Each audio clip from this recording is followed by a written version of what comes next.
Date 12. The story of the heroes that saved the universe, a story known only to a few, has reached its conclusion.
Meanwhile, they too were about to set out upon their own new journey.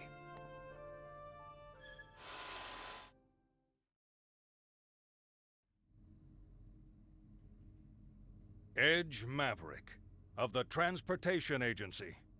Sir. I appoint you to the position of Interplanetary Transport Captain. Further, Raimi Sionji. Sir. I appoint you to the position of Interplanetary Transport First Officer. I am honored to accept, sir.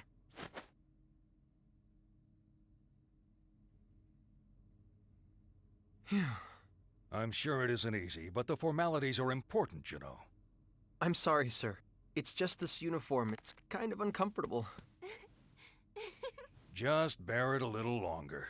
There's someone I'd like to introduce you to. Introduce us to? He's the man who designed the new ship you'll be flying. Come on in.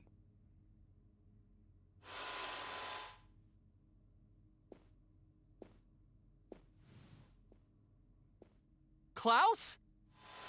Klaus? You must have me confused with someone else. This is Professor Trillis Backtine.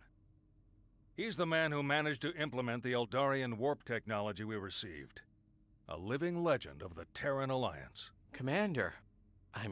President. Please, don't flatter me too much. I'm afraid it might go to my head. You'll take care of the ship I built, won't you? Yes, sir! I, Transport Captain Edge Maverick, take full responsibility for your ship, sir. You two may not have had much publicity, but I've heard all about you from the President. I'm in full agreement with your opinions. Huh? We still have to rely on Eldarian technology for the moment, but my dream is to surpass it someday, with technology developed here on Earth. I promise I'll create a warp drive even more advanced than the Eldarian subspace bubble technology. Besides, no scientist wants a breakthrough handed to him on a plate. What kind of scientist would accept a breakthrough handed to him on a plate?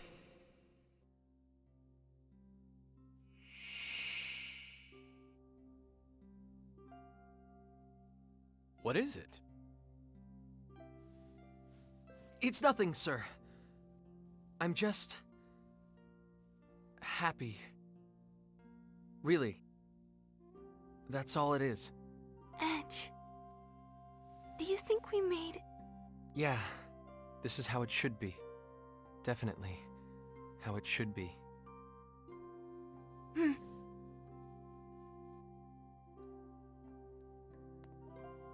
I, Edge Maverick. I, Reimi Sayonji. We hereby take up our positions as interplanetary transport officers. Bacchus, are you sure? The missing procedure has gone silent, and my duty as Amorphous has at last been fulfilled. From now on, I wish to devote my life to you. You, who waited so long and so patiently for a disloyal husband such as myself. I've never once thought of you as disloyal. You lived for your duty, and you were my pride and joy. At last, I'll be able to feel your warmth again. Yes, and now that we're together again, I want to bring you more than warmth. I want to bring you heat, Frisia. Wait, what? That's not very like you. I met some fine comrades on my journey, and they showed me how to feel a whole new level of warmth. I see. That sounds truly wonderful. So it was. I first met them while pursuing my duty, during the investigation of a planet called Cardianon in the Arcturus system.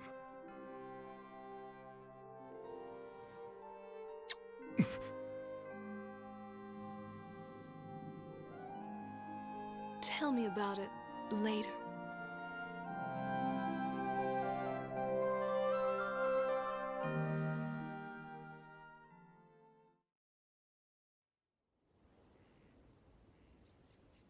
Oh, I'm getting achievements for each of the endings. Interesting.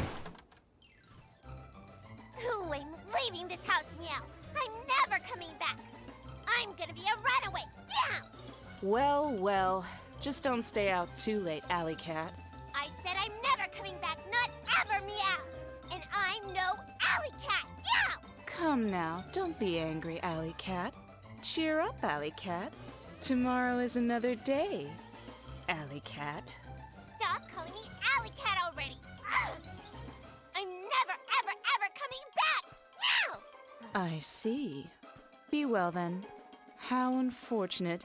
I was making grilled fish and roast chicken tonight.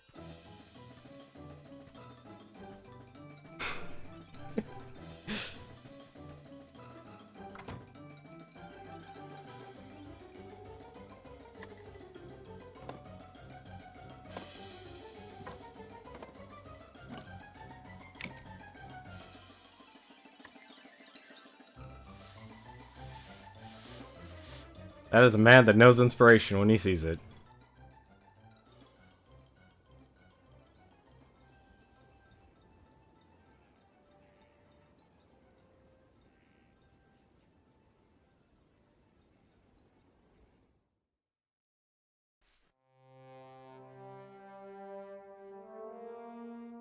Lucian.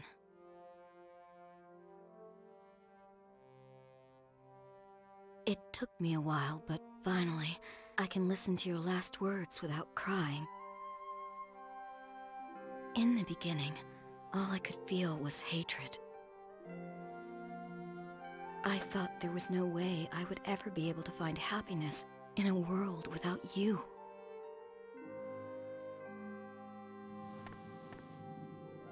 But I decided to at least try. Thank you, Lucian. Thank you for leaving me your message. And Edge, Crow. I want to thank you too as well.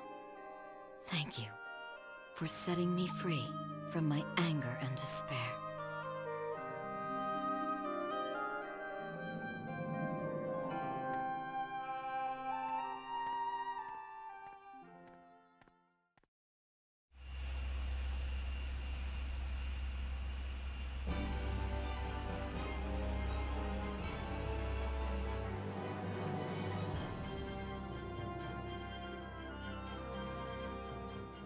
So, this is our new ship, huh? It sure is. And this time, it's a ship you earned through your own abilities.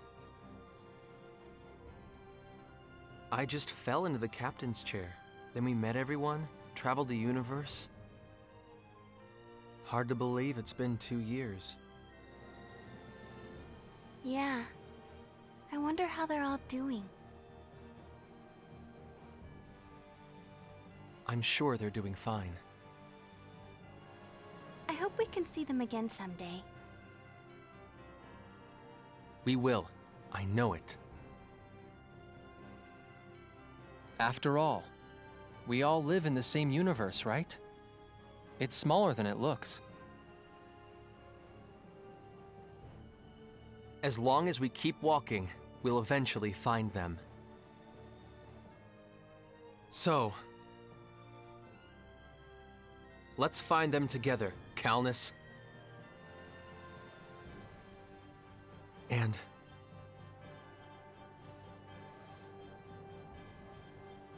we'll be together too, Raimi. Forever. Of course we will. I'd never leave your side, Edge, even if you told me to.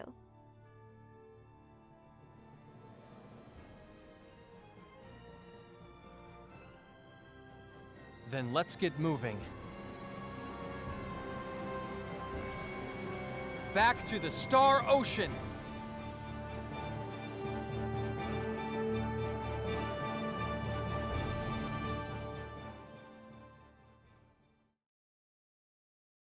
Oh, that was Raimi's ending. I apparently didn't get anyone else's endings. That's a little odd.